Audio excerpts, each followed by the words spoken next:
Chapter 70 रेवा और राज की मुलाकात। अब तक आपने देखा तो उसके बाद सुनकर वह लड़की तुरंत समझ जाती है कि रूपाली झूठ बोल रही है, पर फिर भी वह एक स्माइल के साथ रूपाली से कहती है, ओह तो ऐसी बात है।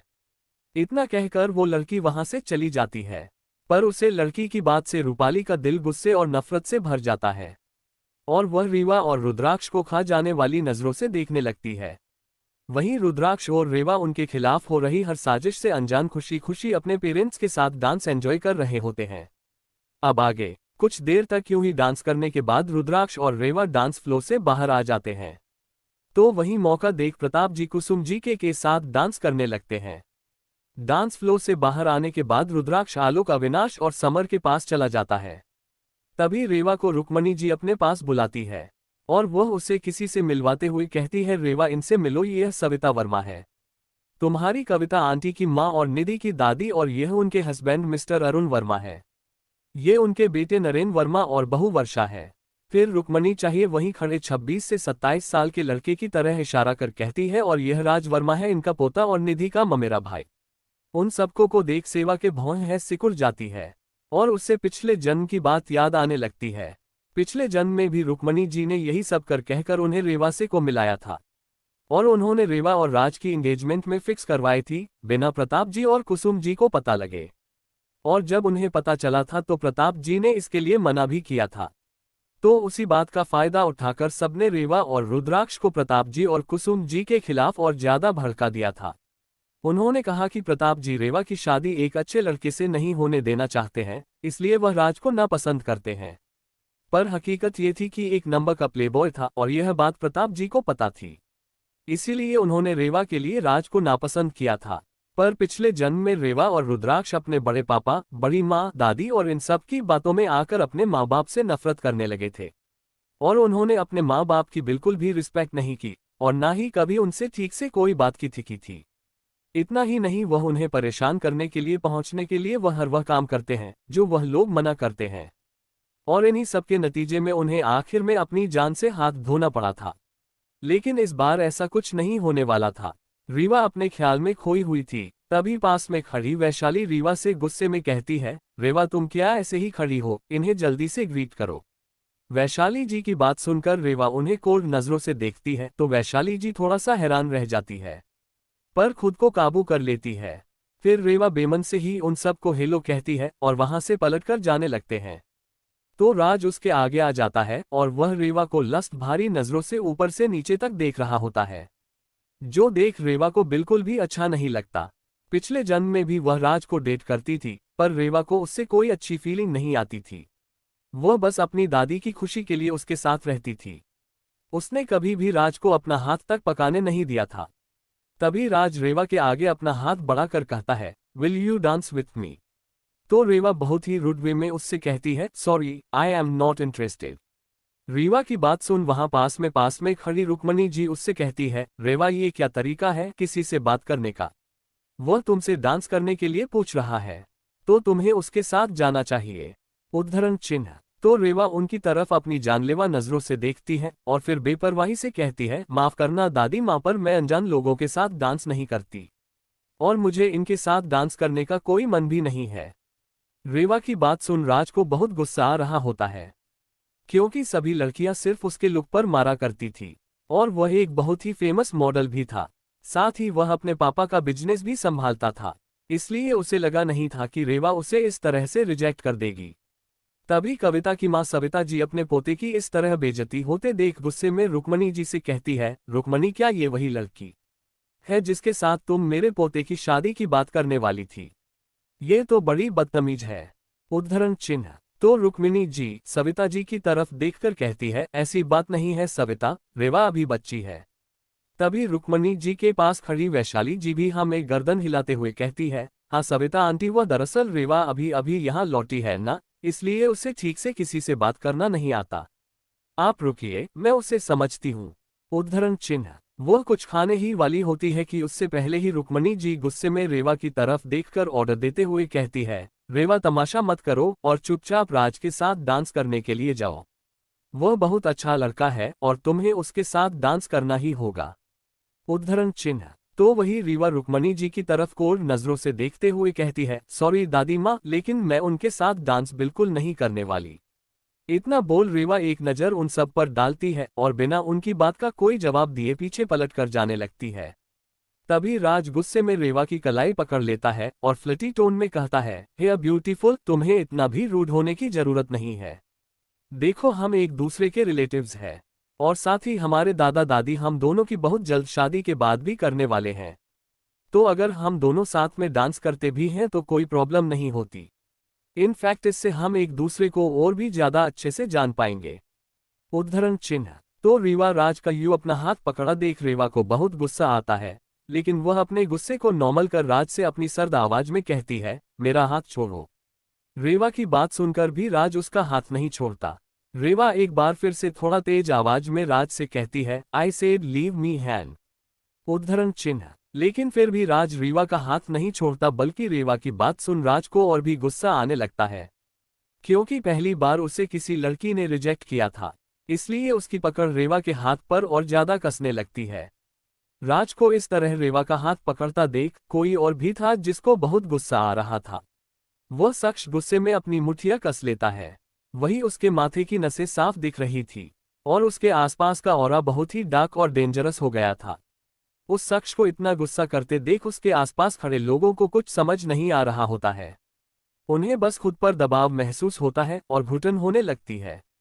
पर उनमें इतनी हिम्मत नहीं थी कि वह उसे खुद से कोई सवाल कर सके, इसलिए वह बस चुप ही रहते हैं। तो वही राज के हाथ लगाने से ही रीवा को बहुत गुस्सा आ रहा था, और जब राज ने अपनी पकड़ मजबूत की तो रीवा से अपना गुस्सा कंट्रोल नहीं कर पाती है और उसने एक ही झटके में राज के हाथ को पकड़ उसका हाथ उसके पिठ की तरफ मरोड़ देती है। चैप्टर 71 राज तुम्हारा मंगेतर है। तभी वहां खड़े लोगों के कानों में किसी की हड्डी टूटने के जैसे आवाज आती है। तो वही राज के मुंह से बहुत जोर से चीख निकल जाती है। राज की चीख इतनी ज्यादा तेज थी कि हर किसी के कानों में पहुंच जाती है। उसकी चीख सुन हर कोई उसकी तरफ देखने लगता है। तो रेवा को उसका यूं हाथ मरोड़ा हुआ देख सब शॉक्ड हो जाते हैं। तभी पार्टी में म्यूजिक भी एकदम से बंद हो गया और जो लोग डांस कर रहे थे वह भी रुक जाते हैं। तभी प्रताप जी और कुसुम जी रेवा को वहां किसी लड़के का हाथ पकड़े हुए देखा तो वह उससे तरफ आने लगे। वही रुक्मणी जी, वैशाली जी और पूरा वर्मा परिवार रीवा को गुस्से से देख रहा था। तभी वर्षा वर्मा जो वही खड़ी थी, वह रेवा की तरफ गुस्से में देख उससे कहती है, ये लड़की, तेरी हिम्मत से कैसे हुई मेरे बेटे का हाथ मरोड़ने की? छोड़ उसका हाथ। इतना बोल वह गुस्से में रेवा को घूरने लगती है। फिर वह सविता वर्मा की तरफ देखकर कहती है, माँ जी, क्या यही वह लड़की है जिसके साथ आप मेरे मासूम से बेटे की शादी करवाना चाहती है? उद्धरण चिन्ह। तो वही रेवा का ऑरा बहुत ही डार्क हो गया था और इससे आसपास के लोग अपने ऊपर दबाव महसूस कर एक दो कदम पीछे चले गए। रीवा की आंखें गुस्से में लाल हो गई थी और इस वक्त रेवा साक्षात काली माता का अवतार लग रही थी। वहां खड़े सब लोग हैरानी से और शॉक्ड होकर यह सब देख रहे थे और अपनी जगह पर जाम से गए थे। तभी उनके कानों में फिर से राज की चीख सुनाई देती है, जिसे सुनकर वह सब होश में आते हैं और रुक्मणी जी गुस्से के साथ रेवा को देखने लगती है और वह रेवा से कहती है, रेवा, ये तुम क्या कर रही हो? अभी के अभी राज का हाथ छोड़ो। यह कोई तुम्हारा जंगल नहीं है जहां तुम किसी के भी साथ मारपीट कर सकती हो। ये हमारे फैमिली का फंक्शन है और तुम इसमें इस तरह से बिहेव नहीं कर सकती। उद्धरण चिन्ह। रुक्मणी जी के बात सुनकर भी रेवा को ज्यादा कोई फर्क नहीं पड़ता, बल्कि उसे और भी ज्यादा गुस्सा आने लगता है। तो वह राज के हाथ को और ज्यादा कसकर मरोड़ने लगती है, जिससे राज को दर्द होने लगता है और वह फिर से एक बार चीखते हुए कहता है, तुम पागल हो गई हो क्या? क्या कर रही हो? छोड़ो मेरा हाथ, मुझे दर्द हो रहा है। लेकिन उसकी चीख सुन करके भी रेवा उसका हाथ नहीं छोड़ती। अब तक प्रताप जी और कुसुम जी भी वहां आ चुके होते हैं कि तभी रुक्मणी जी की नजर उन दोनों पर जाती है और उन्हें देख रुक्मणी जी प्रताप जी से गुस्से में कहती हैं, प्रताप, अपनी बेटी को समझाओ, देखो उसने राज का हाथ कितनी बुरी तरह से मरोड़ रखा है। उद्धरण चिन्ह। रुक्मणी जी की बात सुन प्रताप जी की नजर रेवा पर जाती है, जिसने राज का हाथ बुरी तरीके से मरोड़ रखा था। इस नज़ारे से वह इतनी शौक थी कि उनसे कुछ बोला ही नहीं जा रहा था। अब तक रुद्राक्ष भी अविनाश, आलोक और समर के साथ वहां पहुंच गया था। वही अर्थ और उसकी पूरी टीम भी वहां आ जाती है, लेकिन वह सब थोड़ी सी दूरी पर खड़े थे रेवा को इतना गुस्से में देखकर और सामने रुक्मणी जी, वैशाली जी के साथ पूरी वर्मा फैमिली को देख रुद्राक्ष समझ गया था कि यहाँ क्या हुआ होगा। उसे अपने पुनर्जन्म की वजह से याद था कि इसी पार्टी में रुक्मणी जी ने रेवा और रुद्राक्ष को वर्मा परिवार से मिलवाया था, और आज ही सविता वर्मा ने राज और से रेवा के रिश्ते की बात की थी। उसे समझ आ गया था कि इस बार भी कुछ ऐसा ही हुआ होगा। लेकिन आलोक, समर और अविनाश को ऐसा कुछ याद नहीं था, क्योंकि उनका कोई पुनर्जन्म नहीं हुआ था। फिर भी उन्हें इतना तो समझ में आ गया था कि उनके सामने खड़े लोगों ने ऐसा कुछ तो किया होगा जिसकी वजह से रेवा को इतना ज्यादा गुस्सा आ रहा है। तभी समर रीवा के पास जाना लगता है, तो रुद्राक्ष उसका हाथ पकड़कर उसे रोक लेता है और कहता है, समर भाई रहने दीजिए, वह खुद ही सब कुछ संभाल लेगी। हमें इन सब में पने की जरूरत नहीं है, आप तो बस ड्रामा एंजॉय कीजिए। इतना बोल वह अपने हाथ में पकड़ा जूस का ग्लास समर के हाथ में पकड़े ग्लास से टच करवाकर आराम से शो एंजॉय करते हुए पीने लगता है। रुद्राक्ष की ऐसी हरकतें अविनाश, समर और आलोक तीनों शॉक्ड रह जाते हैं। तभी उन सबके कानों में सविता वर्मा की गुस्से से भरी आवाज सुनाई देती है, जो रुक्मणी जी से कहती है, रुक्मणी यह क्या तमाशा लगा रखी है? क्या तुमने हमें यहाँ हमारी इंसल्ट करने के लिए बुलाया था? अपनी पोती से कहो कि मेरे पोते का हाथ छोड़ दे और सबके सामने अपने घुटनों के बल बैठकर हमसे माफी मांगो, तब शायद हम उसे माफ करेंगे और उसके और राज के रिश्ते के बारे में सोचेंगे, क्योंकि इसमें जो हरकत की है वह बिल्कुल भी सही नहीं है। उद्धरण चिन्ह। तो वही सविता की बात सुन रुक्मणी जी गुस्से में रेवा को देखते हुए कहती है, रेवा तुमने सुना नहीं सविता ने क्या कहा? अभी के अभी राज का हाथ छोड़ो और अपने घुटनों पर बैठकर उनसे माफी मांगो। फिर वह प्रताप की तरफ देखकर ऊंची आवाज में कहती है, प्रताप अपनी बेटी से कहो कि वो अभी की अभी राज का हाथ छोड़ दे। उद्धरण चिन्ह। रुक्मणी जी की एक आवाज सुन प्रताप जी होश में आते हैं और रेवा से कहते हैं, रेवा क्या हुआ है, तुमने इस तरह राज को क्यों पकड़ा हुआ है? उद्धरण चिन्ह। प्रताप जी का सवाल सुन रेवा कुछ कहने वाली होती है कि इससे पहले ही वर्षा जी कहती है, प्रताप भाई साहब मेरे बेटे ने तो बस उसे डांस करने के लिए पूछा था, पर देखिए ना आपकी बेटी ने तो उसका हाथ है तोड़ दिया। तो रेवा गुस्से में उनकी तरफ देखकर करती है, मैंने उसे पहले इज्जत से मना कर दिया था कि मुझे उसके साथ डांस करने में कोई भी इंटरेस्ट नहीं है। मैं तो चुपचाप यहाँ से जा रही थी, तभी आपके बेटे ने पीछे से बिना मेरी परमिशन के मेरा हाथ पकड़ लिया और मेरे कहने पर भी उसने मेरा हाथ नहीं छोड़ा, तो जाहिर सी बात है मैं अपना सेल्फ डिफेंस तो करूंगी ना। उद्धरण चिन्ह। और इतना कहकर रेवा राज का हाथ और ज्यादा कसकर मरोड़ने लगती है। राज के मुंह से फिर से एक चीख निकल जाती है। वही रेवा की बात सुन रुक्मणी जी गुस्से में अपनी छड़ी को जमीन पर पटकते हुए रेवा से कहती है, तो क्या हुआ अगर उसने तुम्हारा हाथ पकड़ लिया? वह तुम्हारा मंगेतर है, उसे पूरा हक है तुम्हारा हाथ पकड़ने का। रुक्मणी जी की बात सुन वहां खड़े सभी लोग दंग रह जाते हैं, क्योंकि उन्हें तो ऐसी कोई जानकारी ही नहीं थी कि राज रेवा का मंगेतर है। वही कुसुम जी और राजेंद्र जी भी रुक्मणी जी की बात से हैरान हो जाते हैं। वही रुक्मणी जी की बात सुन प्रताप जी, अविनाश, आलोक और समर के चेहरे पर गुस्सा दिखाने लगता है। लेकिन रेवा और रुद्राक्ष को ज्यादा फर्क नहीं पड़ता, क्योंकि वह पहले से ही अनुमान लगा चुके थे कि रुक्मणी जी ऐसा ही कुछ कहने वाली है। वहां पर प्रताप जी, आलोक, समर और अविनाश के अलावा और भी कोई था जिसे रुक्मणी जी की बात सुन बहुत गुस्सा आ रहा होता है। जब रेवा ने राज का हाथ मरोड़ था तब उसके दिल में अलग ही खुशी की लहर दौड़ गई थी, पर जब रुक्मणी जी ने ये कहा कि राज रेवा का मंगेतर है तो गुस्से से उस शख्स की खूबसूरत सी हेजल ग्रीन आंखें सुर्ख लाल हो जाती है। चैप्टर 72। रेवा ने की राज की कुटाई। रुक्मणी जी की बातों से अब तक सब हैरानी से कभी रुक्मणी जी को तो कभी रेवा और राज को देख रहे थे। वहीं कुछ लोगों के आंखों में शैतानी चमक थी।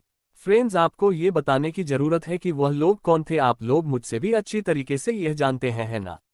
कोष्टक। तभी कुसुम जी डरते हुए रवा से कहती है, रेवा बेटा तुम उसका हाथ छोड़ दो, इससे तुम्हें भी चोट लग सकती है। कुसुम जी की बातों में इस वक्त रेवा के लिए फिक्र साफ दिखाई दे रही थी। तो कुसुम जी की बात सुनकर रेवा थोड़ा सा शांत होते हो जाती है और राज का हाथ झटक कर छोड़ देती है।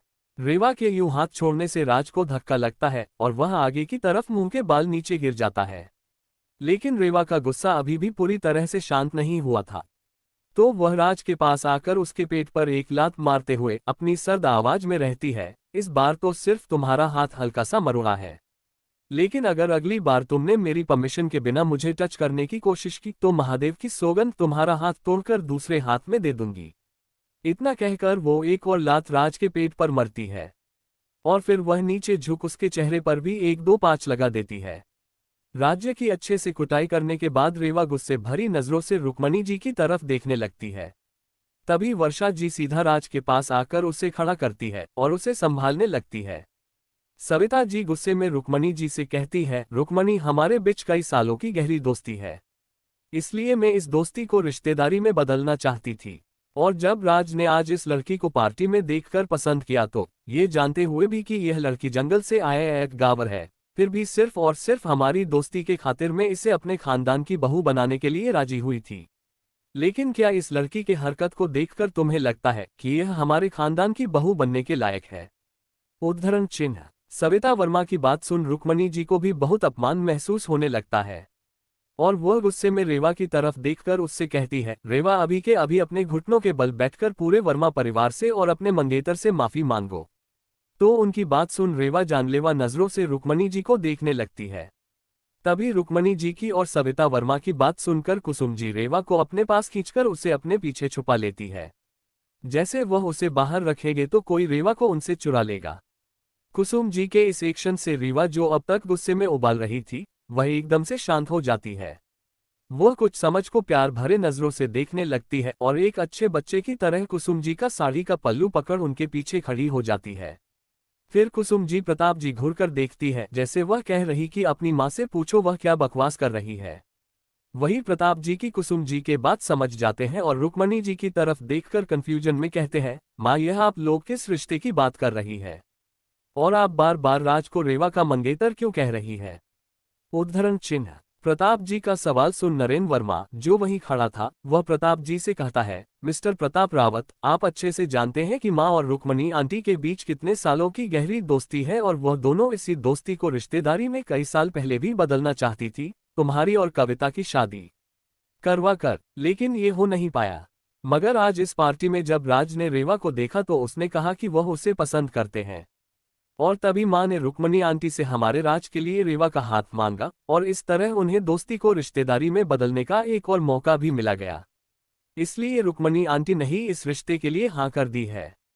लेकिन आपकी बेटी तो इतनी बिगड़ी हुई है कि हम इसे अपने घर के बहू बिल्कुल भी नहीं बनाना चाहते हैं। फिर भी अगर यह हमसे माफी मांग लेती है तो हम अपने बेटे की खुशी के लिए एक बार सोच सकते हैं। उद्धरण चिन्ह। तभी प्रताप जी गुस्से में रुक्मणी जी की तरफ देखकर कहते हैं, माँ, आपने किसे पूछकर इस रिश्ते के लिए हाँ कर दी? तो रुक्मणी जी कहती है, इसमें पूछने वाली कौन सी बातें प्रताप, रेवा मेरी पोती है और राज एक बहुत ही अच्छा लड़का है। अगर उसने रेवा को पसंद किया है तो ये रेवा के लिए सौभाग्य की बात है। उद्धरण चिन्ह। रुक्मणी जी की बात सुन प्रताप जी उनसे कुछ नहीं कहते, लेकिन वह सविता वर्मा की तरफ देखकर अपनी कठोर और दृढ़ आवाज में कहते हैं, सविता आंटी, मुझे नहीं पता कि माँ ने क्या सोचकर इस रिश्ते के लिए हाँ कही है, लेकिन मुझे आपका पोतराज अपने बेटी के लिए बिल्कुल भी पसंद नहीं है, तो मैं इस रिश्ते के खिलाफ हूँ, इसलिए आप हमारी तरफ से इस रिश्ते के लिए कोई भी उम्मीद मत रखिएगा। उद्धरण चिन्ह। प्रताप को यूं सीधा सीधा रिश्ते के लिए सबके सामने ना माना करता देख सविता जी को गुस्सा आने लगता है और वह रुक्मणी जी से कहती है, रुक्मणी, तुम और हम हमेशा हमारी इस दोस्ती को रिश्तेदारी में जरूर बदलना चाहती थी, लेकिन जब पहले कविता प्रताप को पसंद करती थी तब भी प्रताप ने उससे शादी करने से मना कर दिया था और हमारा ये सपना अधूरा रह गया था। तब तो मैं अपनी बेटी को किसी तरह संभाल लिया, लेकिन अब जब मेरे पोते को रेवा पसंद आई है तब भी प्रताप इस रिश्ते को मना कर रहा है। क्या तुम अभी कुछ नहीं बोलना चाहोगी? उद्धरण चिन्ह। सविता वर्मा की बात सुन रुक्मणी जी को प्रताप पर बहुत ज्यादा गुस्सा आता है, तो वह प्रताप जी की ओर देखकर गुस्से में कहती है, प्रताप, क्या तुम रेवा और राज के रिश्ते के लिए हाँ करोगे या नहीं? तो प्रताप की दृढ़ता से कहते हैं, माँ, मुझे राज रेवा के लिए बिल्कुल भी पसंद नहीं है, इसलिए मैं इस रिश्ते के लिए कभी भी हाँ नहीं कहूंगा। उद्धरण चिन्ह। तो रुक्मणी जी कहती है, तो ठीक है, तुम कुसुम को डाइवोर्स दो और कविता से शादी कर लो। उद्धरण चिन्ह। Chapter 73 untitled chapter. अब तक आपने देखा। सविता वर्मा की बात सुन रुक्मणी जी को प्रताप पर बहुत ज्यादा गुस्सा आता है, तो वह प्रताप जी की ओर देखकर गुस्से में कहती है, प्रताप, क्या तुम रेवा और राज के रिश्ते के लिए हाँ करोगे या नहीं? तो प्रताप की दृढ़ता से कहते हैं, माँ, मुझे राज रेवा के लिए बिल्कुल भी पसंद नहीं है, इसलिए मैं इस रिश्ते के लिए कभी भी हाँ नहीं कहूंगा। उद्धरण चिन्ह। तो रुक्मणी जी कहती है तो ठीक है, तुम कुसुम को डाइवोर्स दो और कविता से शादी कर लो। अब आगे रुक्मणी जी की बात सुनकर वहां खड़े सभी लोग हैरानी से और अजीब नजरों से रुक्मणी जी को देखने लगते हैं। तभी राजेंद्र जी गुस्से में कांपते हुए रुक्मणी जी से कहते हैं, यह क्या बकवास कर रही हो रुक्मणी, बोलने से पहले कुछ सोच तो लिया करो। तुम्हें पता भी है तुमने अभी अभी क्या कहा है? उद्धरण चिन्ह। तभी रुक्मणी जी कहती है, मुझे अच्छे से पता है कि मैं अभी क्या कह रही हूँ। आप भी अच्छे से जानते हैं कि मैंने कई सालों से एक ही सपना देखा है, एक दिन मेरे और सविता के बीच की ये दोस्ती रिश्तेदारी में बदल जाए।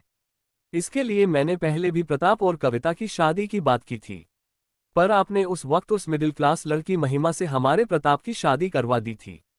पर जब फाइनली वह लड़की मर गई और हमें उस लड़की से छुटकारा मिल गया और मैं फिर से प्रताप और कविता की शादी की बात करती, उससे पहले ही पता नहीं प्रताप कहां से इस अनाथ कुसुम को उठाकर घर ले आया और आपने भी उसे इस घर की बहू बनाकर इसे अपने सर चढ़ाकर बिठा दिया। रुक्मणी जी को यूं अपनी दोनों मां का अपमान करते सुन रुद्राक्ष और रेवा को बहुत गुस्सा आने लगता है और वह जानलेवा नजरों से उन्हें देखने लगते हैं। तभी प्रताप जी की गुस्से से भरी हुई आवाज सबको सुनाई देती है, माँ आप हर बार बेकार की जिद क्यों करती हैं? ना ही तो मैं कुसुम को कभी तलाक दूंगा और ना ही रेवा और राज की शादी के लिए हाँ कहूंगा।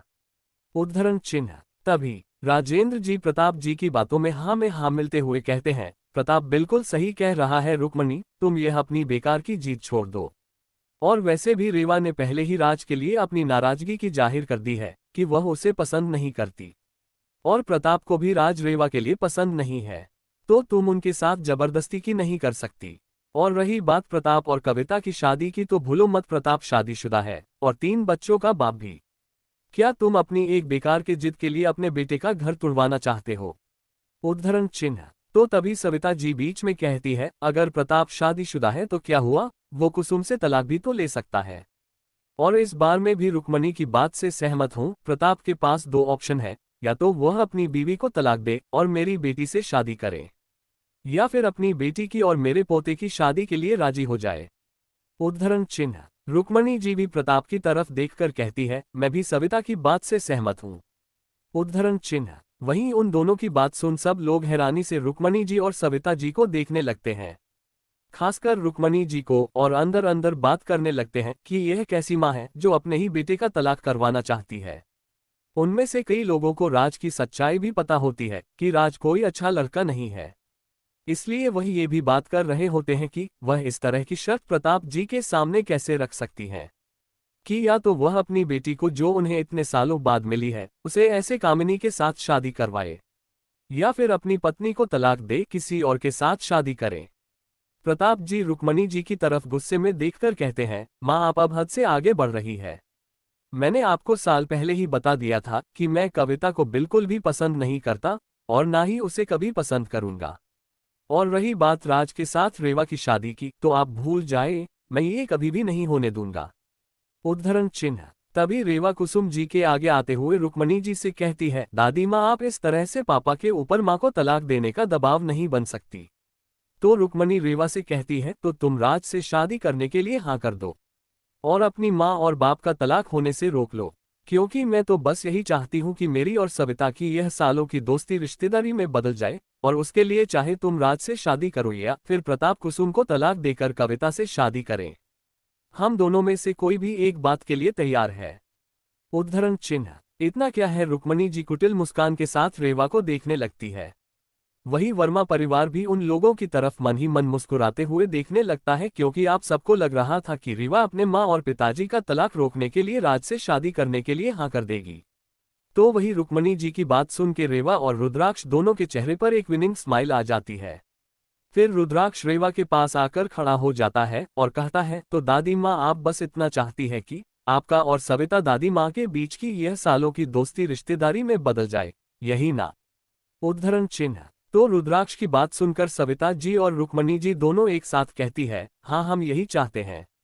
उद्धरण चिन्ह। उनकी बात सुन रुद्राक्ष और रेवा के चेहरे पर फिर से एक स्माइल आ जाती है। वही रेवा आगे की बात पूरी करते हुए कहती है, बस इतनी सी बात के लिए आप लोग इतना तमाशा कर रही हैं दादी माँ, अब यह जरूरी तो नहीं है कि आपकी इच्छा को पूरी करने के लिए मुझे मिस्टर राज वर्मा से शादी करनी ही पड़े और पापा को माँ से तलाक लेकर कविता आंटी से शादी करनी पड़े। उद्धरण चिन्ह। चैप्टर 74 रुक्मणी जी की नफरत, राज और रूपाली की शादी का प्रपोजल। रेवा की बात सुनकर रुक्मणी जी और सविता जी के साथ साथ हाल में खड़े बाकी सब लोग भी अपनी सवालिया नजर से रुद्राक्ष और रेवा की तरफ देखते हैं। तभी वैशाली जी बीच में कहती हैं, रुद्राक्ष रेवा तुम दोनों के कहने का क्या मतलब क्या है? उद्धरण चिन्ह। तो रुद्राक्ष कहता है, मतलब तो साफ है चाची जी कि रावत फैमिली की सिर्फ रेवा ही तो एक लौती पोती नहीं है और ना ही मेरे पापा एक लौते बेटे। उद्धरण चिन्ह। इतना कह रुद्राक्ष रुक जाता है। तो हर कोई सवालिया नजरों से उसे देखने लगता है। तभी नरेन वर्मा रुद्राक्ष की तरफ देखकर कहते हैं, तुम्हारे कहने का क्या मतलब है रुद्राक्ष? उद्धरण चिन्ह। तो रेवा आगे की बात पूरी करते हुए कहती है, भाई के कहने का बस यही मतलब है कि अगर दादी माँ इस राज वर्मा की शादी अपनी पोती से करवाने के लिए इतनी डेस्परेट है तो मैं उनकी कोई इकलौती पोती तो हूं नहीं। और वैसे भी मैं तो अभी छोटी हूँ, मेरे अलावा इनकी मुझे भी बड़ी एक और पोती भी है। शायद आप सब रूपाली को भूल रहे हैं। दादी माँ चाहे तो रूपाली और राज की शादी भी तो करवा सकती है ना। उद्धरण चिन्ह। फिर रेवा की बात आगे रुद्राक्ष कंप्लीट करते हुए कहता है, और अगर दादी माँ कविता आंटी को इतनी डेस्परेटली अपनी बहू बने चाहती है तो मेरे पापा भी कोई उनके इकलौते बेटे नहीं है। वह चाहे तो अपने बड़े बेटे का भी तलाक करवा के उनसे कविता जी की शादी करवा सकते हैं। उद्धरण चिन्ह। तभी रेवा अपने चेहरे पर कुटिल मुस्कान लिए वैशाली जी की तरफ देखकर कहती है, और वैसे भी हमारी प्यारी चाची जी, हमने कई बार देखा है आपके और कविता आंटी के बीच तो बहनों के जैसा रिलेशन है। वहीं निधि और रूपाली की कितनी अच्छी फ्रेंड्स है, जैसे सगी बहनें हो। इनफैक्ट कॉलेज में निधि ने जिस तरह मेरे साथ इतना गलत करने की कोशिश की थी, फिर भी रूपाली ने निधि का ही साथ दिया था। इसलिए अगर बड़े पापा का तलाक करवा कर उनकी शादी कविता आंटी से होती है तो आपको और कविता आंटी को फ्यूचर में भी कोई प्रॉब्लम नहीं होगी। आप लोग तो बहनों की तरह साथ में भी रह सकती है। उद्धरण चिन्ह। इतना कहकर रुद्राक्ष और रेवा एक दूसरे को हाई फाई देकर मुस्कुराने लगते हैं। वही कुसुम जी तो कुछ भी समझ ही नहीं पा रही थी। वही प्रताप जी गर्व भरी मुस्कान लिए रुद्राक्ष और रेवा को देखने लगते हैं, क्योंकि प्रताप जी अब तक समझ चुके थे कि रुद्राक्ष और रेवा क्या करने की कोशिश कर रहे हैं। वह भी चाहते थे कि उनकी मां को उनकी दवा का स्वाद चखने को मिले, इसलिए अब वो चुप ही रहने का डिसाइड करते हैं। तो वही कुछ लोग गुस्से और नफरत से रेवा और रुद्राक्ष को देख रहे थे। रुद्राक्ष और रेवा को यूं मुस्कुराता देख वैशाली जी आग बबूला होकर उन पर बरसते हुए कहती है, रेवा ये क्या बकवास कर रही हो? तुम मेरा और महेंद्र जी का तलाक करवाना चाहते हो? मैं तो तुम्हें अपनी बेटी की तरह मानती हूँ और तुम मेरा ही घर तुड़वाना चाहती हो। उद्धरण चिन्ह। तो रुद्राक्ष उनकी तरफ देखकर कहता है, अच्छा तो अब आपको घर टूटने और तुड़वाने की बात याद आ रही है। जब यही बात दादी ने मेरे माँ और पापा के लिए कही थी तब क्या अपने मुंह में दही जमा लिया था? तब आप उनसे यह नहीं कह सकती थी कि वह इस तरह से हमारे माँ और पापा का घर ना तोड़े। उद्धरण चिन्ह। तभी महेंद्र जी आगे आते हुए रुद्राक्ष के कहते हैं, रुद्राक्ष वैशाली से ऐसे कैसे बदतमीजी से बात कर रहे हो? भूलो मत वह तुम्हारी बड़ी माँ है। और रही बात प्रताप और कुसुम की शादी की, तो उनकी शादी से इस घर में कोई भी खुश नहीं है, इसलिए माँ ने यह फैसला लिया है।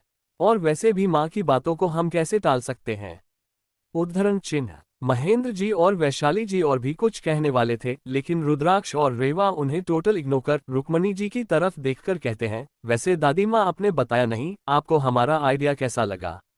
उद्धरण चिन्ह। तो रुक्मणी जी कहती हैं, बिल्कुल भी नहीं, वैशाली मेरी बड़ी बहू है और मैं उसकी जगह किसी और को नहीं देने वाली, और मुझे वह मेरे बेटे महेंद्रा के लिए बहुत ही पसंद है, इसलिए उनका तलाक तो नामुमकिन है। और वैसे भी कविता प्रताप को हमेशा से पसंद करती है, तो प्रताप को ही कुसुम से तलाक लेकर कविता से शादी करनी होगी। उद्धरण चिन्ह। रुक्मणी जी की बात सुन आसपास के लोग उन्हें अजीब नजरों से देखने लगते हैं और उनके बारे में बातें बनाने लगते हैं, लेकिन रुक्मणी जी को उन सब से कोई फर्क नहीं पड़ रहा होता।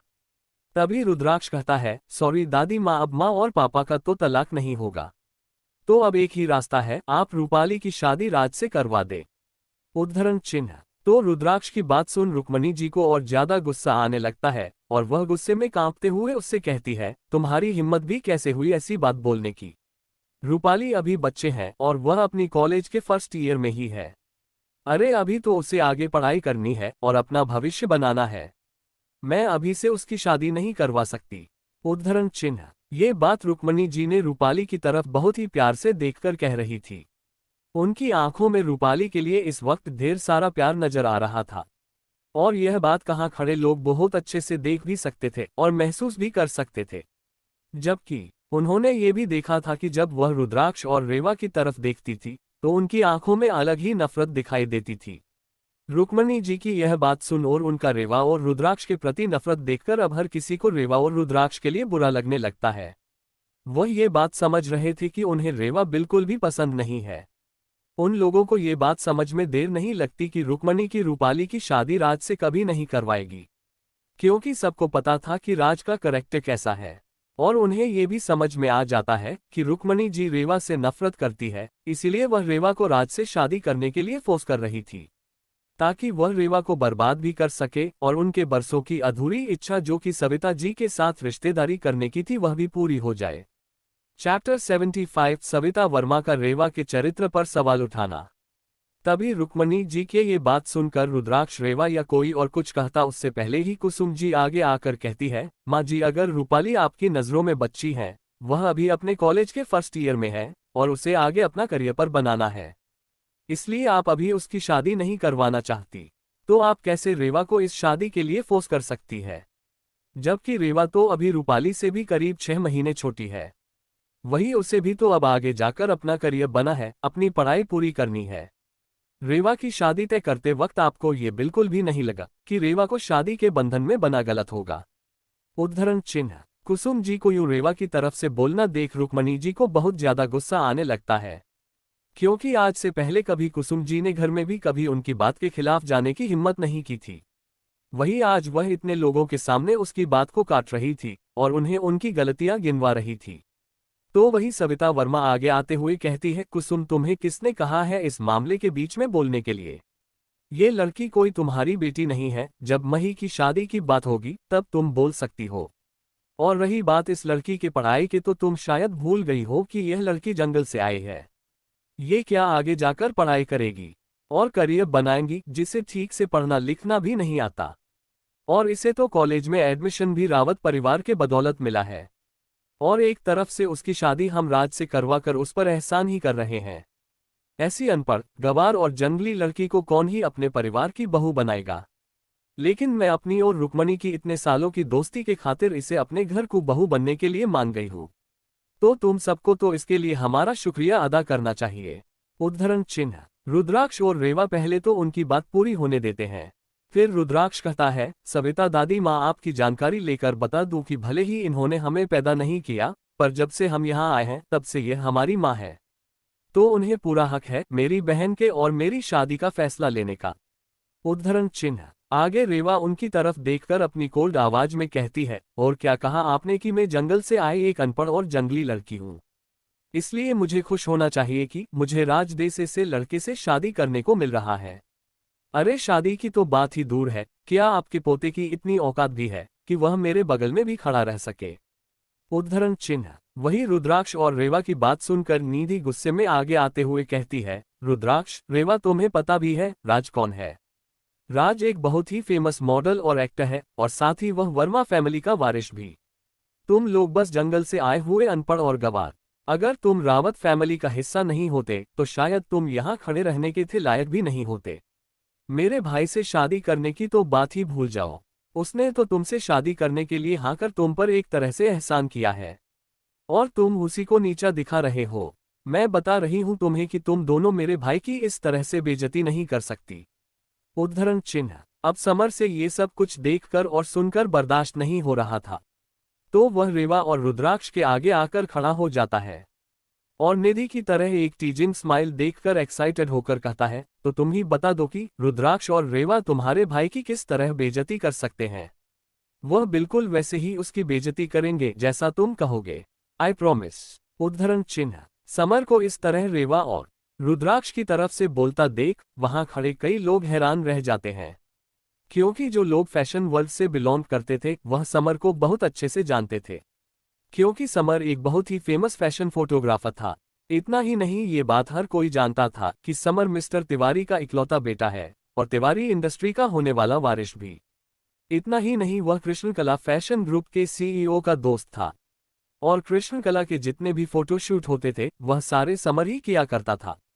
और उनमें से कई लोगों को तो ये भी पता था कि समर तिवारी कृष्ण कला ग्रुप के प्रेसिडेंट को भी बहुत अच्छे से जानता है। इसलिए फैशन वर्ल्ड में कोई भी समर या आलोक से पंगा नहीं लेता था। ये बात कविता और राज भी अच्छे से जानते थे क्योंकि वह दोनों भी एक फैशन शब्द से ही बिलोंग करते थे। लेकिन निधि को ये सब नहीं पता था, तो वह गुस्से में कहती है, मिस्टर आप होते कौन है हमारे दो परिवारों के बीच बोलने वाले, और आप इस लड़की की तरफदारी क्यों कर रहे हैं। तो वही निधि की बात सुन समर कुछ नहीं कहता और उसकी तरफ देखने लगता है। तभी आलोक वहां आ जाता है और समर के कंधे पर अपनी कोहनी से टेक लगाते हुए खड़े रहकर निधि से कहता है, और हम भला आपको क्यों बताएं कि हम कौन हैं और उसकी तरफदारी क्यों कर रहे हैं। उद्धरण चिन्ह। वहीं अब आलोक को भी रुद्राक्ष और रेवा का साथ देता देख हर कोई चौंक जाता है। लेकिन तभी सविता जी और रुक्मणी जी का चेहरा अजीब हो जाता है। तभी सविता वर्मा गुस्से में रेवा की तरफ देखकर कहती है, राम राम राम, कहीं इस लड़की ने यहां आते ही गुलछड़े तो उड़ाना शुरू नहीं कर दिया। एक लड़की सच बता दे, कहीं ये तेरे आशिक तो नहीं जो तेरे लिए यहां खड़े रहने आए हैं। भगवान अच्छा हुआ इसका असली रंग हमें पहले ही पता चल गया, वरना हम तो ऐसी चरित्रहीन लड़की को अपने घर की बहू बनाने वाले थे। उद्धरण चिन्ह। सविता वर्मा ये कह ही रही थी कि तभी प्रताप जी का गुस्सा अब हद से पर हो जाता है और वह सविता वर्मा की तरफ देखकर कहते हैं, सविता आंटी जो भी बोलना हो सोच समझकर बोला करें। आप जिसके बारे में बोल रही है वह मेरी बेटी है, और आप भले ही हमारी माँ की सबसे अच्छी सहेली हो, फिर भी आप मेरी बेटी के बारे में इस तरह की बात नहीं कर सकती। मैं ये बिल्कुल भी बर्दाश्त नहीं करने वाला। उद्धरण चिन्ह। तो रुक्मणी जी प्रताप की बात बीच में काटकर रहती है, अरे तो उसने गलत ही क्या कहा है। इस लड़की को यहाँ आए 2 हफ्ते भी नहीं हुए और यह जवान लड़के इसकी तरफदारी कर रहे हैं। क्या पता इसके और कितने ही आशिक शहर में घूम रहे हो और कितनों को वहां जंगल में छोड़कर आए हो। उद्धरण चिन्ह। तभी प्रताप जी गुस्से में चिल्लाते हैं, माँ। चैप्टर 76। रेवा कृष्णकला डिजाइनिंग कंपनी की प्रेसिडेंट है। प्रताप जी के यूं चिल्लाने से रुक्मणी जी बोलते बोलते रुक जाती है और घृणा भरी से नजरों से रेवा और रुद्राक्ष को देखने लगती है। वही रुक्मणी जी बात सुनकर आलोक और समर को बहुत गुस्सा आने लगता है। वही समर की तो गुस्से से मुठिया कस जाती है, लेकिन आलोक खुद को अभी भी संभाले रखता है। तभी समर गुस्से में कुछ बोलने ही वाला होता है कि आलोक उसे रोक देता है, क्योंकि वह जानता था कि समर गुस्से में अपना आपा खो देता है और वह कुछ ऐसा कर देता जो उसे नहीं करना चाहिए या कुछ ऐसा बोल देता जो उसे नहीं बोलना चाहिए, और इसीलिए वह समर को रोक लेता है। फिर आलोक एक बार के लिए रुक्मणी जी और सविता वर्मा की तरफ देखकर अपनी नज़र चारों तरफ घूमता है और ऊंची और रोबदार आवाज में कहता है, इन 2 बुजुर्गों की तरह शायद आप लोगों में से भी कुछ लोगों को भी यह जानने की उत्सुकता होगी कि मैं और समर रेवा और रुद्राक्ष की तरफदारी क्यों कर रहे हैं और हम एक दूसरे को कैसे जानते हैं। तो हम आपको सीधे तौर पर बता देते हैं, असल में रेवा हमारी बॉस है, और रही बात उसकी तरफदारी करने की, तो ये हर एम्प्लॉयर का फर्ज होता है कि वह हमेशा अपने बॉस की तरफदारी करे। उद्धरण चिन्ह। वही आलोक की यह बात सुन हर कोई आश्चर्य से उन लोगों को देखने लगता है। तो वहीं कुछ लोग अंदर अंदर बात करने लगते हैं। कोई कहता है, यह मिस्टर आलोक किस तरह की बात कर रहे हैं, रेवा उनकी बॉस है, उससे उनका क्या मतलब है। उद्धरण चिन्ह। आलोक और समर के कानों में भी यह बात पड़ती है, तो उन दोनों के चेहरे पर स्माइल आ जाती है। वही रेवा और रुद्राक्ष के चेहरे पर भी मिस्टीरियस स्माइल आ जाती है, पर वह दोनों ये स्माइल सबसे छुपा लेते हैं। कुसुम जी अभी भी रेवा का हाथ पकड़े खड़ी थी, जैसे वह रेवा को हिम्मत देना चाहती हो, पर हकीकत तो ये थी कि कुसुम जी खुद डर और गुस्से के मिले जुले भाव के साथ कांप रही थी। अगर रेवा ने उन्हें टाइटली होल्ड ना किया होता तो अब तक तो वह नीचे गिर चुकी होती। उद्धरण चिन्ह। तभी समर अपने चेहरे पर एक स्माइल लाते हुए कहता है, अब आप सब यही सोच रहे होंगे ना कि रेवा हमारी बॉस कैसे हैं, तो हम आपकी यह कंफ्यूजन भी दूर कर देते हैं। आप सब लोगों ने कृष्णकला फैशन ग्रुप का नाम तो सुना ही होगा। उद्धरण चिन्ह। समर की बात आगे आलोक पूरी करते हुए कहता है, और आपको ये भी पता होगा कि मैं उसका सीईओ हूँ, और समर ने भी अपने फैशन फोटोग्राफी की शुरुआत हमारे ग्रुप के फोटोशूट से ही शुरू की थी, और आज भी वही हमारे सारे फोटोशूट करता है। उद्धरण चिन्ह। तभी समर आगे कहता है, और रेवा कृष्णकला फैशन ग्रुप की प्रेसिडेंट और फाउंडर है। इतना ही नहीं, वह कृष्णकला की सबसे बेस्ट डिजाइनर भी है। उद्धरण चिन्ह। समर की यह बात वहां खड़े लोगों के ऊपर बम की तरह फटती है, खासकर वर्मा परिवार पर, और वही राज तो ये सुनते ही अपने पैरों पर खड़ा नहीं रह पाता और शौक के कारण नीचे गिर जाता है। तभी नरेन वर्मा जल्दी से उससे फिर से खड़ा कर देता है, लेकिन वह भी हैरानी से रेवा को देख रहे होते हैं। तभी रुक्मणी जी आलोक और समर को कहती है, यह क्या बकवास कर रहे हो? ये जंगल के एक आश्रम से आई हुई लड़की इतने बड़े फैशन ग्रुप के मालकिन कैसे बन जाएगी? उद्धरण चिन्ह। तो आलोक कहता है, माफ करना मिसेज रावत, लेकिन आप हमारे आश्रम को कुछ ज्यादा ही अंडरएस्टिमेट कर रही है। भले ही हम लोग का आश्रम घने जंगलों के बीच है, और आप लोगों को ये भी बताया गया होगा कि वह आश्रम जहां भी है वहां आसपास के गांव में भी कोई स्कूल नहीं है। पर शायद आपको नहीं पता कि हमारे गुरुजी ने उसे आश्रम में ही एक बेहतरीन स्कूल का निर्माण किया है। और वह स्कूल शायद आपके इन शहर के स्कूलों से भी कहीं गुना ज्यादा उच्च कोटि की शिक्षा अपने विद्यार्थियों को देता है, जहां हमें हर तरह का ज्ञान मिलता है। और मैं खुद भी उस आश्रम में बड़ा हूं। और आपकी जानकारी के लिए बता दूं कि रुद्राक्ष और रेवा हमारे लिए छोटे भाई बहन की तरह है। तो आप अपने दिमाग में ये जो बेकार के और घटिया ख्याल ला रहे हैं, उन्हें निकाल दे तो अच्छा रहेगा। उद्धरण चिन्ह। फिर आलोक आगे कहता है, वैसे रेवा मैं तुमसे कुछ बात करने वाला था, तुम्हें याद तो है ही ना? वैसे तो मैं वह बात अकेले में करना चाहता था, पर अब यहाँ का माहौल और तुम्हारी दादी का इस तरह का व्यवहार देख मैं सबके सामने ही वह कह देता हूँ। तुम्हें याद है ना, कुछ दिन पहले हमारा जो फोटो शूट हुआ था, उसके मॉडल अचानक से आने से मना कर देते हैं। तो उसके बारे में तुमने इन्वेस्टिगेशन करने के लिए कहा था। जब मैंने तुम्हारे कहने पर इस बारे में इन्वेस्टिगेशन किया तो पता चला कि वह मॉडल कोई और नहीं बल्कि मिस्टर राज वर्मा और उनके एक दोस्त थे। और उन्होंने ये सब कुछ सिर्फ इसलिए किया था ताकि हम अपना फोटोशूट टाइम पर कंप्लीट ना कर सके और अपने डिजाइन्स को इंटरनेशनल फैशन कंपटीशन में ना भेज पाए। इतना ही नहीं, जो फीमेल मॉडल फोटोशूट के लिए पहुंच गई थी, मिस्टर राज वर्मा ने उन्हें भी कॉल करके ये बताया कि हम जिस आउटफिट का फोटो शूट करवाने वाले हैं, उसके डिजाइन हमने कहीं से चोरी की हुई है। अगर वह ये फोटो शूट करवाती है तो आगे चलकर उसकी इमेज को प्रॉब्लम होगी। इसीलिए वह भी वहां से चली गई थी। और उनकी इस हरकत की वजह शायद मुझे तुम्हें बताने की जरूरत नहीं है। उद्धरण चिन्ह। तो आलोक की बात सुनकर रेवा अपना सर हाँ में हिलती है और कहती है, हाँ मैं समझ गई हूँ कि आखिर बात क्या है। वही कविता वर्मा और राज वर्मा के माथे से तो ठंडा पसीना बहाने लगता है। और आसपास के लोग जो फैशन वर्ल्ड से बिलोंग करते थे, वह भी यह बात समझ रहे थे कि वह किस बारे में बात कर रहे हैं और किसके बारे में बात कर रहे हैं। वही जो लड़कियां और औरतें हमेशा न्यू फैशन के अपडेट रखा करती है, वह भी उनकी बातें समझ जाती है। क्योंकि हर कोई जानता है कि कृष्ण कला फैशन ग्रुप के स्टार्ट होने के बाद से ही कविता वर्मा की फैशन डिजाइनिंग कंपनी की रेटिंग नीचे गिर गई थी। और कृष्ण कला फैशन ग्रुप कुछ ही सालों में कई सारी फैशन डिजाइनिंग कंपनियों को पीछे छोड़कर आगे निकल चुका था। इतना ही नहीं, अगर इस साल के इंटरनेशनल फैशन डिजाइनिंग कंपटीशन में कृष्ण कला फैशन डिजाइनिंग कंपनी के डिजाइन सेलेक्ट किए गए और अगर वह अवार्ड जीत गए, तो इसका सबसे बड़ा लॉस कविता वर्मा की फैशन डिजाइनिंग कंपनी को ही होने वाला था। इसीलिए शायद कविता वर्मा ने ही यह सारी प्लानिंग की थी। ये सारी बातें लोग सोच ही नहीं रहे थे, बल्कि कुछ लड़कियां और औरतें जो हमेशा फैशन के अपडेट रखा करते थे, वह भी इस बारे में अंदर अंदर बातें करने लगती है। वहीं उन सब की बातें सुन कविता वर्मा, जो अब तक चुप थी, वह आगे आकर कहती है, मिस्टर आलोक, ये आप क्या बात कर रहे हैं? आप मेरे भतीजे पर इस तरह का इल्जाम नहीं लगा सकते।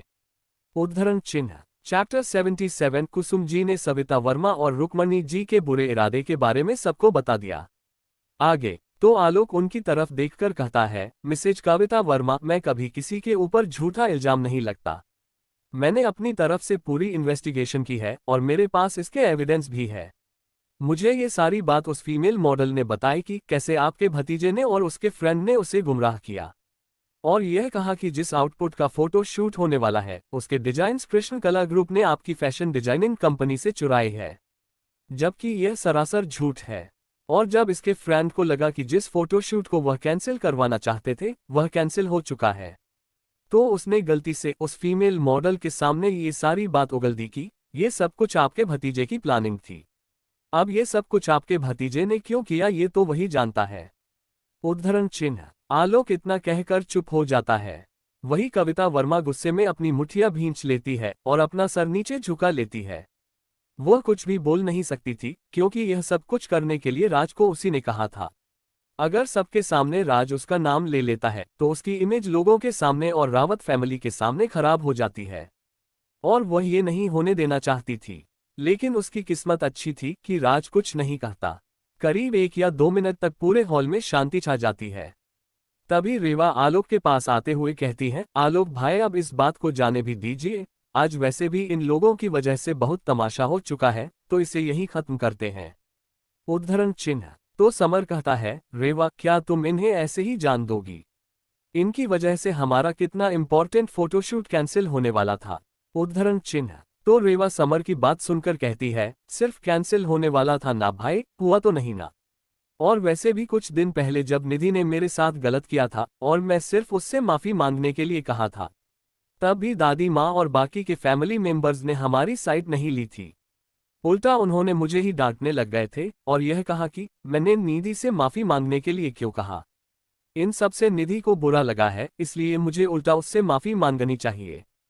फिर जब हमने पुलिस कंप्लेंट की थी तब जाकर कहीं निधि ने मुझसे माफी मांगी थी, और हम उस फीमेल मॉडल की बातों को एविडेंस के तौर पर भी नहीं यूज कर सकते, इसलिए इस बार तो कोई पुलिस कंप्लेंट भी नहीं हो पाएगी। उद्धरण चिन्ह। रेवा की बात सुनकर आलोक कहता है, हाँ तुम सच कह रही हो, क्योंकि उस मॉडल ने पुलिस को बयान देने से मना कर दिया, बिकॉज उसे वर्मा फैमिली का डर भी है। तो समर कहता है, ठीक है जैसा तुम लोग चाहो, वैसे भी तुम लोगों के बिजनेस में मुझे नहीं पड़ना। इतना कहकर समर चुप हो जाता है। राजेंद्र जी को भी यह सब सुनकर बहुत गुस्सा आ रहा होता है, पर वह अपने गुस्से को शांत करते हुए रुक्मणी जी से कहते हैं, रुक्मणी क्या तुम अभी भी चाहती हो कि रेवा और राज की शादी हो? तो रुक्मणी जी कहती हैं, हाँ मैं अभी भी यह चाहती हूँ, क्योंकि मैंने सविता से वादा किया था कि मैं अपनी पोती की शादी उसके पोते से जरूर करवाऊंगी। उद्धरण चिन्ह। उनकी यह बात सुन अब हर किसी को रुक्मणी जी से चिढ़ होने लगती है। तभी कुसुम जी थोड़ी हिम्मत दिखाकर रुक्मणी जी से गुस्सा में कहती है, हाँ तो आपको किसने रोका है? आप अपनी दूसरी पोती की शादी मिस्टर राज वर्मा से खुशी खुशी करवा सकती है। उद्धरण चिन्ह। फिर कुसुम जी थोड़ा रुक कर कहती है, और वैसे भी जहां तक मुझे याद है, जब अपने सविता आंटी से यह वादा किया था तब रेवा इस परिवार में नहीं आई थी, और तब राज और रूपाली दोनों छोटे थे। आपने सविता आंटी से रूपाली और राज की शादी का वादा किया था, लेकिन बड़े होते होते राज बिगड़ गया और इस वजह से आप कई बार चिंता में भी रहती थी। लेकिन जब रेवा वापस आई तो आप अपनी प्यारी पोती रूपाली की शादी राज से न करवानी पड़े, इसीलिए रेवा को इस शादी के लिए फोर्स कर रही है।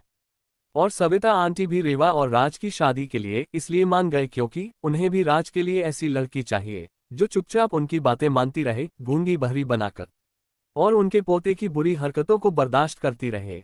और उन्हें लगा कि रेवा अभी अभी जंगल के आश्रम से आए हैं, तो वह बहुत ही कमजोर और डरपोक लड़की होगी, जो परिवार वाले जैसा कहेंगे वह वैसा करती रहेगी।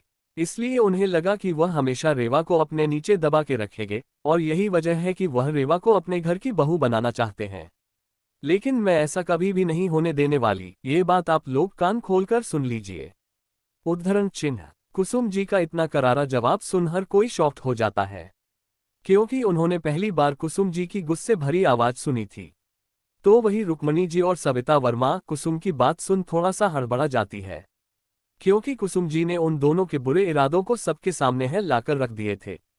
तभी रुक्मणी जी कुसुम जी से गुस्से में कहती है, मैं राज से रूपाली की शादी नहीं करवाऊंगी, और रेवा की शादी राज से ही होगी। यह मेरा आखिरी फैसला है। उद्धरण चिन्ह। तभी प्रताप जी कहते हैं, माफ करना माँ, लेकिन ये तो नहीं हो सकता।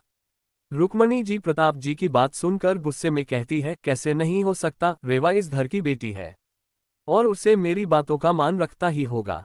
और वैसे भी राज ने भले ही अतीत में कुछ गलतियां की हो, लेकिन इसका मतलब यह नहीं है कि वह बुरा है। वह एक बहुत ही अच्छा लड़का है और आगे जाकर अपने परिवार का बिजनेस भी संभालने वाला है। इतना ही नहीं, उसका एक्टिंग में भी बहुत अच्छा नाम है। उद्धरण चिन्ह। तो तभी रुद्राक्ष कहता है, दादी माँ, रेवा इस घर की इकलौती बेटी नहीं है। वैसे भी अभी अभी माँ ने कहा कि आपने पहले रूपाली की शादी राज से तय की थी, तो अब अचानक से रेवा को राज से शादी करने के लिए क्यों फोर्स कर रही है? उद्धरण चिन्ह। तो समर आगे आते हुए रुद्राक्ष के कंधे पर हाथ रखकर कहता है, इसका जवाब मैं तुम्हें देता हूँ रुद्राक्ष। दरअसल तुम्हें फैशन वर्ल्ड के बारे में ज्यादा पता नहीं है। तुम बस अपनी गेमिंग कंपनी को संभालने में और अपने बाकी बिजनेस में लगे हो, इसीलिए तुम्हें मिस्टर राज वर्मा के बारे में ज्यादा पता नहीं है। लेकिन मुझे इनके बारे में बहुत अच्छी जानकारी है, और शायद तुम्हारी दादी को भी इसके बारे में अच्छे से पता होगा। उद्धरण चिन्ह। तभी प्रताप जी भी समर की बात में हामी भरते हुए कहते हैं, हाँ, माँ को राज के बारे में बहुत सारी जानकारी है। और इतना ही नहीं, वर्मा परिवार ने कई बार समर की गलतियों पर पर्दा डालने के लिए हमारे रावत परिवार की भी हेल्प लेने की कोशिश की थी। और मुझे माँ के कारण एक बार मजबूरी में उनकी मदद करनी पड़ी थी। उद्धरण चिन्ह। तो रुद्राक्ष करता है कैसी गलतियां पापा। उद्धरण चिन्ह। चैप्टर 78। समर ने राज की सच्चाई सबको बता दी। राजेंद्र जी ने रुक्मणी जी को दी डाइवोर्स। रुद्राक्ष की बात सुनकर प्रताप जी कहते हैं, दरअसल एक बार राज ने कुछ ज्यादा ही कर ड्रिंक करने के बाद अपनी कार से एक एक्सीडेंट कर दिया था। वैसे तो सामने वाले को ज्यादा चोट तो नहीं आई थी, लेकिन बात पुलिस तक पहुंच गई थी। इसलिए वर्मा फैमिली ने हमारी हेल्प ली थी। वैसे तो मैं ये करना नहीं चाहता था, लेकिन माँ ने मेरे पास और कोई रास्ता ही नहीं छोड़ा था। उद्धरण चिन्ह। तभी आलोक कहता है, अंकल आपको क्या लगता है मिस्टर राज वर्मा ने सिर्फ यही एक गलती की थी अपने जीवन में, और आप सिर्फ इसीलिए रेवा और राज की शादी के लिए मना कर रहे हैं?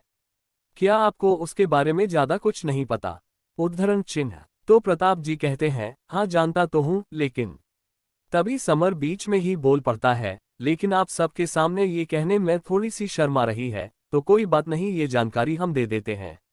वैसे भी मेरे खानदान में भी कई लोग कहते हैं कि मुझे बिल्कुल भी शर्म और लिहाज नहीं है, तो मुझे ये सब कहने में कोई भी प्रॉब्लम नहीं होगी।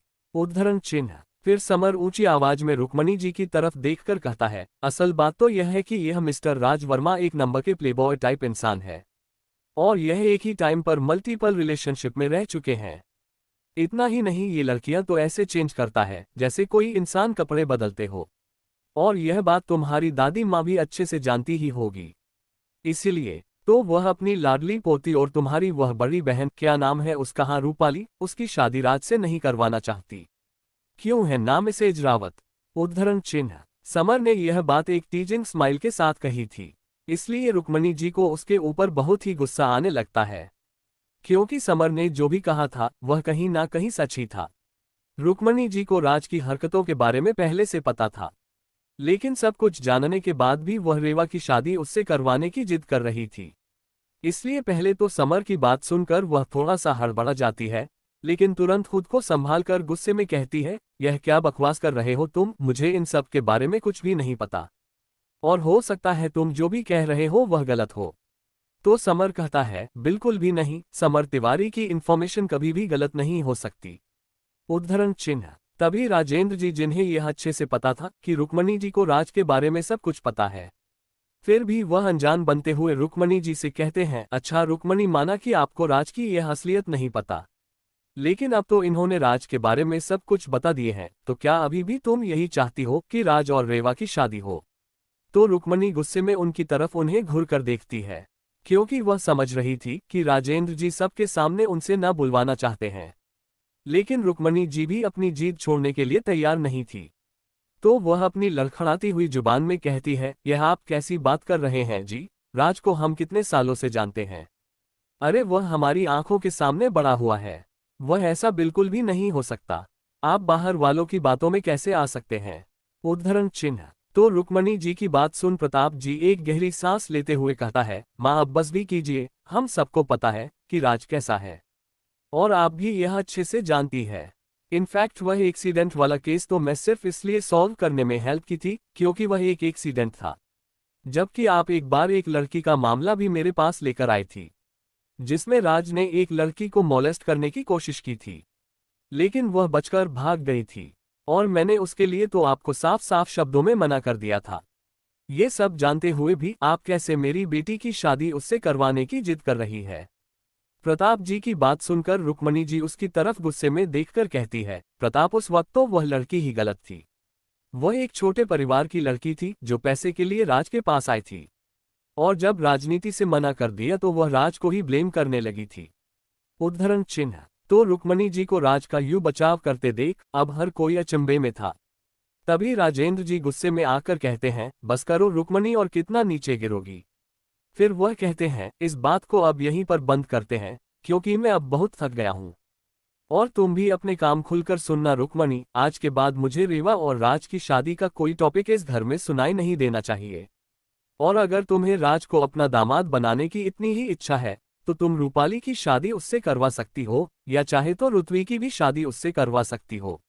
मैं इन दोनों के मामले में बिल्कुल नहीं बोलने वाला, लेकिन अगर एक और बार तुमने रेवा को इन सब मामलों के बीच में लाने की कोशिश की तो मुझसे बुरा कोई नहीं होगा। उद्धरण चिन्ह। तू रुक्मणी जी कहती है, अच्छा ठीक है, मैं राज और रेवा की शादी की बात नहीं करूंगी। तो फिर आप प्रताप से कहिए कि वह कुसुम से तलाक ले और कविता से शादी करे।